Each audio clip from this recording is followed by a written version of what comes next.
আসসালামু আলাইকুম। শখের ভাই মা, দিন যত বাড়তে আছে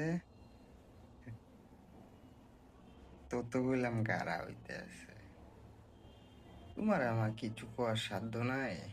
কিল্লেকে আমি তো তোমারে ভালোবাসি নাই। এখন আমারে কও, এইটা করলে খেলে গে, সেইটা করলে খেলে গে, এমনে না হেমনে।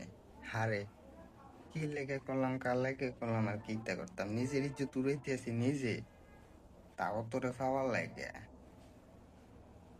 এখন আমারে শর্ত দাও, আবার কো তোরে আজীবন ভালোবাসি, তোরে ছাড়া কাউরে ভালোবাসি না। আমারে ছাড়া যদি কাউরে ভালো নাই বাসো, আমারে এখনো কো তুই আমার স্বামী, তাহলে কেমনে পরপুরুষের লোক তুমি কমাও? আবার কোন দিকে রেখো আমি আমার শৈল জান থাকতে আমি তোরে তালাক দিতাম না। বিষয়টা বড় কষ্টসাধ্য, মাইনা নিছিলাম একটা সময়, কিন্তু তুমি আবার আমারে জাগাইয়া তুললাম, তুললে সেইরা আবার স্বপ্ন দেখাইলা। আর আমি তো তোমার প্রথমে বিয়ে করতে চাই নাই, কিতা কইলা?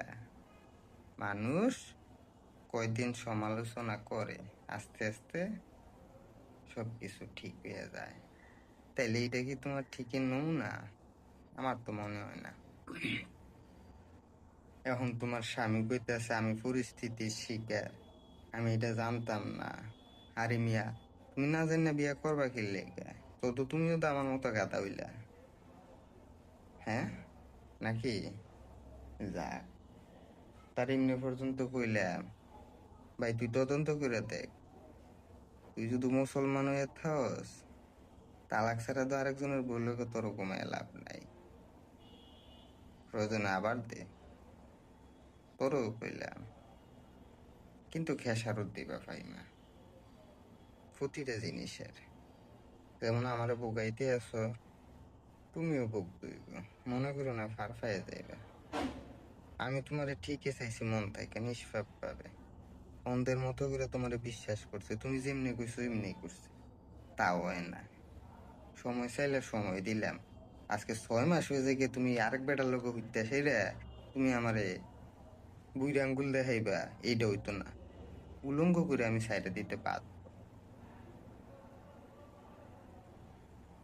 আমি যদি তোমার জীবনে প্রথম পুরুষ হইতাম, তাইলে তুমি আমার ব্যর্থ করতে মাইনা নিতাম। আমি তোমার জীবন হয়েছি পঞ্চম, এরপরে আরো গেছে 2, 3। ঠিক আছে?